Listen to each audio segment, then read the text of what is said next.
Hey class, welcome to another week and another chance to get better, right? So this week we're going to be talking respiratory physiology. That is the physiology of how we breathe, why we breathe, and what are the factors coming into play as we're breathing, right? So before we can really talk too much about the respiratory system and why we're breathing, we need to talk about what it's doing or what the overarching function of the respiratory system is going to be.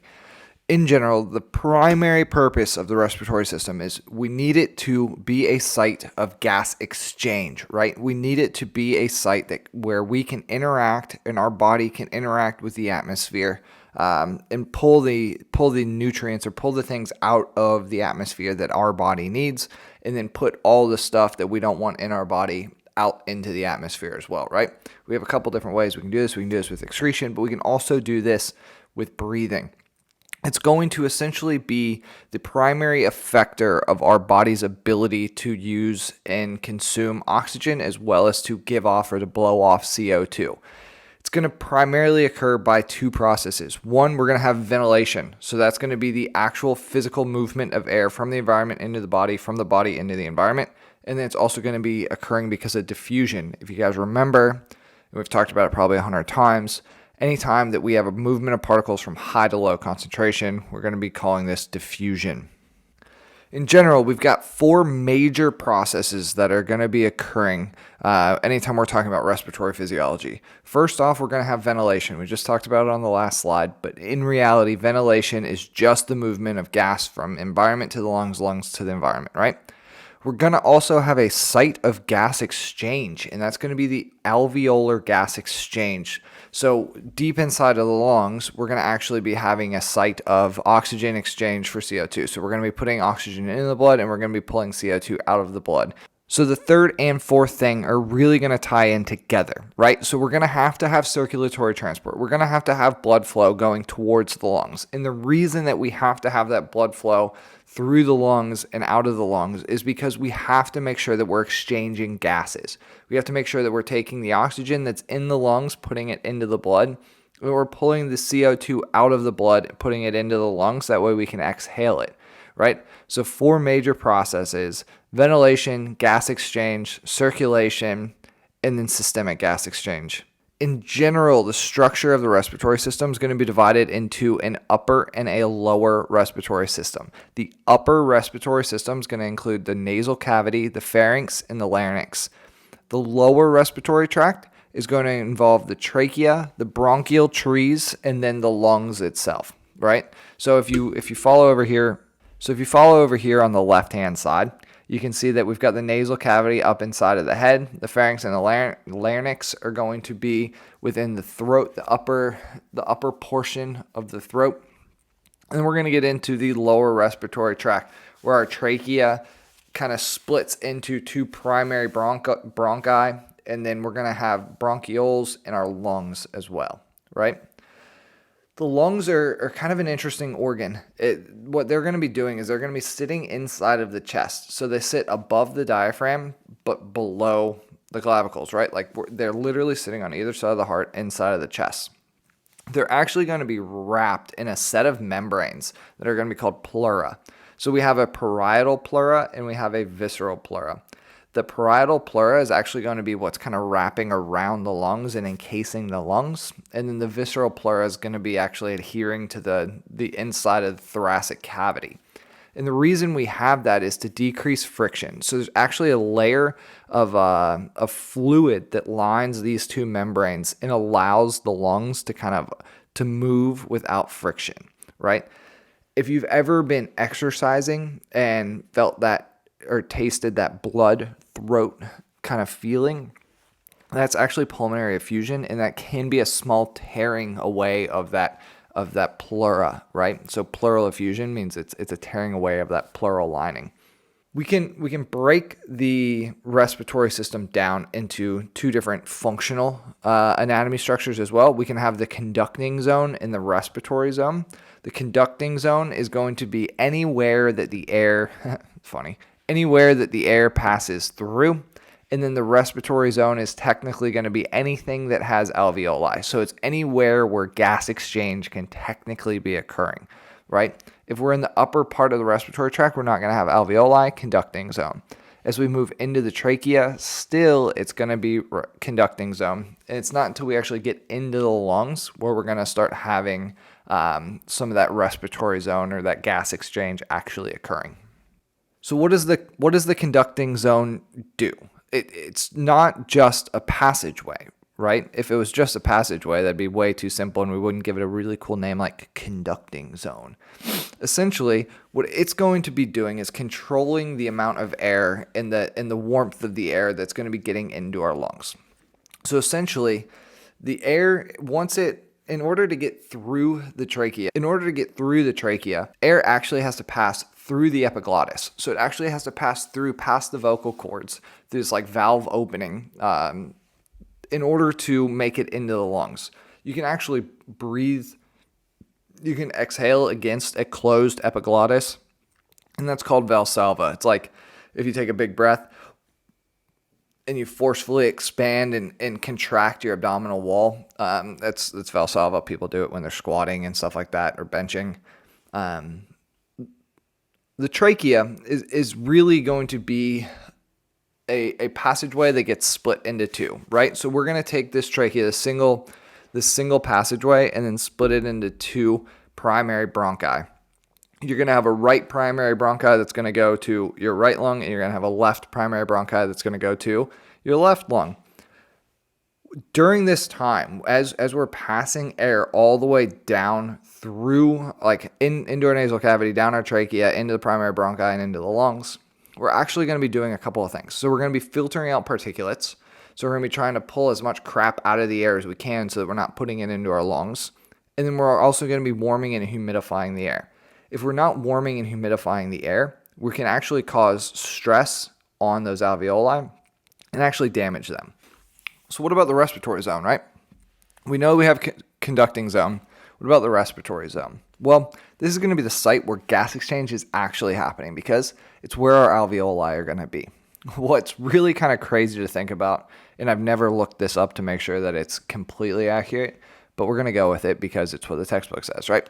Essentially, there is 300 million alveoli inside of a normal, healthy human. Like that's a ton of alveoli.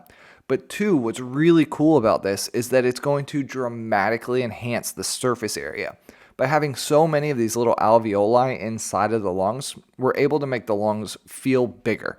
And if we make them feel bigger, we can actually have a greater amount of gas exchange occurring. So it's been said that the average amount of surface area of the lung, or of the alveoli inside the lungs, is going to be approximately that of a tennis court. Right? Like that's a lot of room for gas exchange because we're taking and we're actually breaking it down and putting a whole bunch of almost like little bubbles inside of our, like little membranous bubbles inside of our lungs in order to facilitate gas exchange. And we can have diffusion occurring across the size of a tennis court.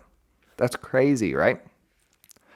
On top of that, what's really cool about the respiratory zone is that our body has basically done everything it can to make sure that we facilitate diffusion and we facilitate oxygen consumption and the offloading of CO2 as well. So there's really two primary things that are going to affect the diffusion of the cell, right, or of the gas molecule. And it's going to be how much of a surface area is it going to have, or is it going to have, and then how big of a distance is that oxygen molecule or that gas going to have to travel.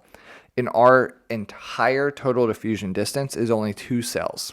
It's the cell for the alveoli, and it's the cell for the capillary. So it's very short diffusion distance. I want you to try to do one thing for me.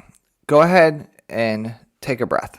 But before you do it, put your hands on your ribs so that you're on the lower side of your ribs, almost on your, like half your hand on your belly and half your hand on your ribs.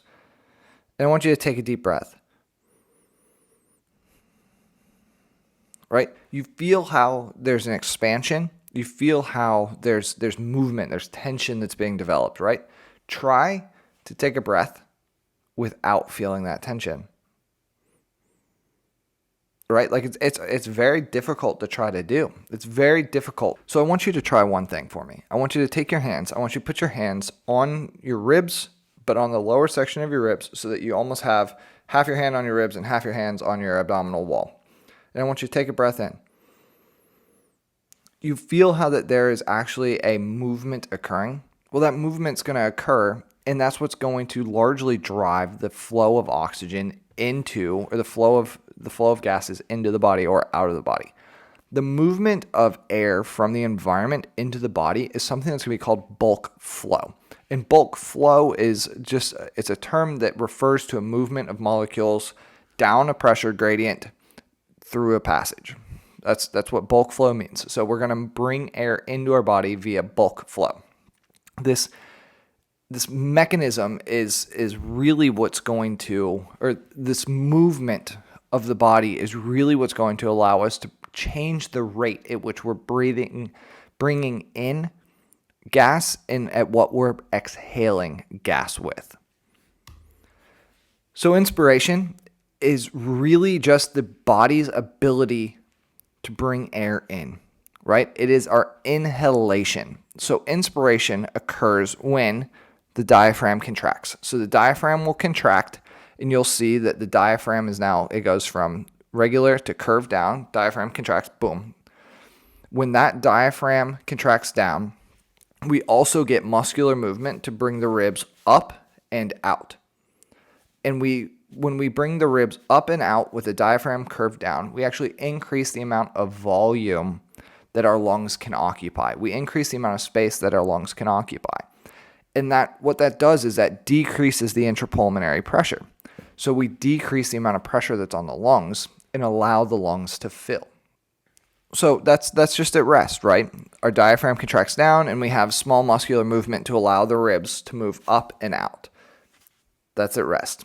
At exercise, at heavy exercise, we're actually going to require more and more muscle movement. We're going to involve more and more muscle movements in muscle action. So we're going to involve the external intercostals, which are the muscles that are going to be lying within the ribs, or lining the ribs, really. We're going to have the sternocleidomastoid, so we're actually going to have muscle here. And we're going to have the scalene muscles. Basically, we're going to have all these muscles involved in pulling the ribs, actively pulling the ribs up and out, up and out, up and out. That way we can continuously and more aggressively expand the lungs and adjust the pressures inside of the chest cavity. Now, expiration, we're pretty much going to be doing the opposite. What's going to happen is during exhalation, which is normally passive at rest, you have a relaxing of the diaphragm. And that relaxing of the diaphragm changes the intrathoracic pressure and forces air up and out. During exercise, we're going to actually involve more musculature. We're going to try to get more muscle involved so that we can actively contract and we can actively bring the chest down and in and down and in.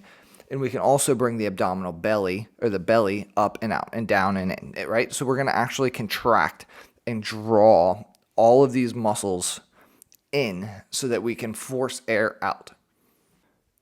The primary goal of inspiration is going to be bringing air in, right? The primary goal of expiration is going to be forcing air out of the body.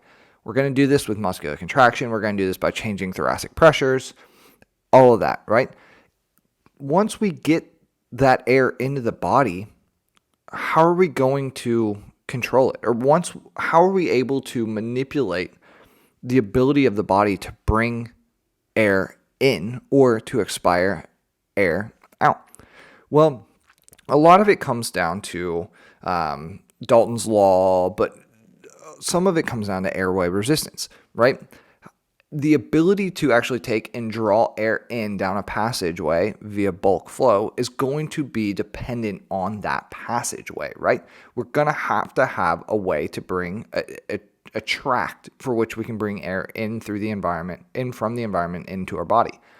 We're going to have some sort of resistance that we can build up, and we're going to have some sort of resistance that we can manipulate in order to control the rate at which that air comes in or minimize the rate at which that air is coming in, right?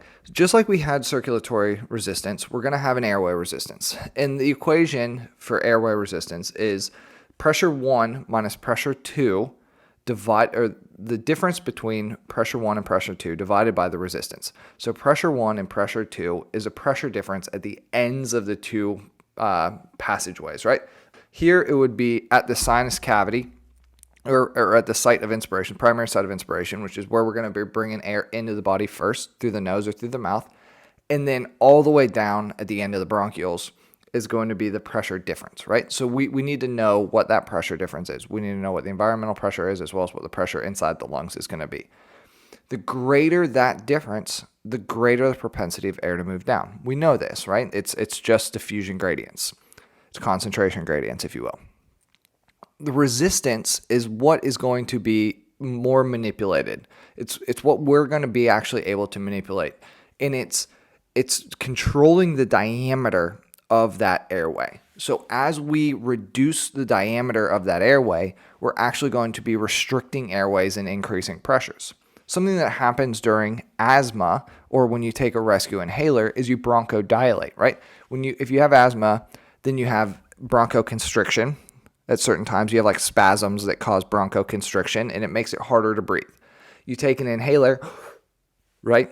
When you take that inhaler, it bronchodilates, and it increases the flow of air. It decreases the resistance, so you can actually get air in faster. So now let's get into that ventilation, right? Let's get into a little bit more of the nuanced stuff. So before we go too much further, we got to have some key terms that we discuss. So as we're going through the next slides, you're going to see V on a couple of slides. So V is equal to a volume of gas. You're going to see V dot. V dot is basically minute ventilation. Sometimes you'll see it referred to as minute ventilation. Most often I'm writing V dot on here because PowerPoint doesn't like to have a V with a dot over it. And then anytime you see subscripts T, that means tidal. D means dead space. A, alveolar. I, inspired. E, expired. Those are going to be subscripts, right? So what is pulmonary ventilation? Essentially, pulmonary ventilation is V dot equal to VT times F. Let's go back. What does this mean? V dot, volume per unit of time, or minute ventilation, because it's usually across a time domain of 1 minute. And our subscript T means tidal. So V dot, or minute ventilation, is equal to tidal volume times the frequency of breathing. So what does that mean? Well, let's get through this. So at rest, the V dot of an approximate 70 kilogram man or average man is 7 liters per minute. And that's with a tidal volume of about 0.5 liters and a frequency of about 15 breaths per minute. So we have a tidal volume that is known, that is 0.5 liters, and we have a frequency that's 15. 15 times 0.5, about 7, right? During exercise, that same man can increase his breathing rate significantly, right? 3 to 4 times that level, his breathing rate is going to increase. And so if his breathing rate is increasing, then his ventilation is going to increase because V dot is equal to tidal volume times frequency. We have 2 ways of manipulating our pulmonary ventilation. We increase the amount of air that we're bringing in, or we increase the amount of times that we're breathing air in. So that's frequency. When we're exercising, we can increase that frequency, or we can increase that volume of air that's coming in. Tidal volume is this middle one right here, right? So tidal volume is the amount of air that you're just passively bringing in and out, right? It's going to be that regular breath volume is tidal volume. Our vital capacity is going to be the amount of air or the amount of gas that is expired after an absolute maximal inspiration. So go ahead, stop, take a big breath, as big of a breath as you possibly can. And then force it all out. Right? That's going to be vital capacity. It's the amount of air that is expired, amount of gas expired after a maximal expiration. Residual volume is going to be the amount of gas that's left in the lungs after maximal expiration. If we were to get rid of all of the air in our lungs, it wouldn't be good, right? Like there would be so many problems with the pressures inside of our lungs that we'd actually essentially be collapsing our lungs if we got rid of everything. So residual volume is the amount of gas that stays in the lungs even after an absolute maximal expiration. So we almost have like a little buffer right there, right? And that's what you're going to see down here on the bottom. So you can see that there is still a level of gas that's going to be held in. And then total lung capacity, that is going to be the sum of your vital capacity and your residual volume. Up to this point, we've been focused on getting air into the lungs, right? We've been talking about how are we ventilating, how are we bringing air into the lungs, how are we bringing external environment inside of the body. One of the primary ways that this is going to happen is because of Dalton's law and Fick's law, right? So what Dalton's law is going to state is that the total pressure of a gas is equal to the sum of all the gases present. So inside the air, inside of air, it's not just oxygen, right? It's oxygen, it's nitrogen, it's argon, there's water, there's CO2. All those things add up to be the total, like all of those partial pressures add up to be the total pressure of air. That's Dalton's law.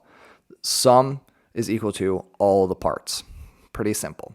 Fick's law is talking about the diffusion rate, or the rate of gas transfer, the rate of movement down the diffusion gradient. What Fick's law basically states is that area divided by thickness multiplied by a coefficient multiplied by the difference in pressures at the start and at the end of the passageway are going to be equal to the diffusion rate. So essentially what we can do is we can manipulate the partial pressures of the gas at the outside versus the inside, as well as minimize the diffusion distance, the area and maximizing the area and decreasing the thickness in order to facilitate greater levels of oxygen or gas exchange. Dalton's law, sum is equal to the parts, right? If we have all the partial pressures of all the different types of gases that are in normal air, that's what is going to, when we add all those up, it's going to equal the pressure of air, right? The other major rule that we have to think about is Fick's law. And Fick's law is just stating that if we can increase the surface area, decrease the distance of diffusion, and maximize the partial pressures, maximize the difference in partial pressures, we can actually increase diffusion rates. We can manipulate diffusion rates by manipulating those things. We know that our body has a 2-cell diffusion distance, alveolar cell, capillary cell, and we know that we have a significant surface area about the size of a tennis court, right? The major way that our body is going to manipulate Fick's law is going to be by adjusting the partial pressures, by adjusting the pressures and manipulating the pressures. And that's exactly what lung contraction is going to do. Or that's exactly what diaphragm contraction is going to be doing. When we contract the diaphragm, we decrease the pressure inside of the body, but the pressure outside the body is still going to stay the same. So it's going to facilitate greater rates of diffusion into the body, right? It's going to facilitate greater rates of passage through the body. If we take and reverse that, if we want air out of our body, then we relax the diaphragm and we squeeze down on the ribs and we squeeze down on the belly and we force air out. How are we forcing that air out? Well, we're increasing the pressure inside the body. If we increase the pressure inside the body and the outside environment doesn't change, we're going to facilitate the expiration or the exhalation of that air. Does that make sense? Be like Yoda and on to the next one we must go.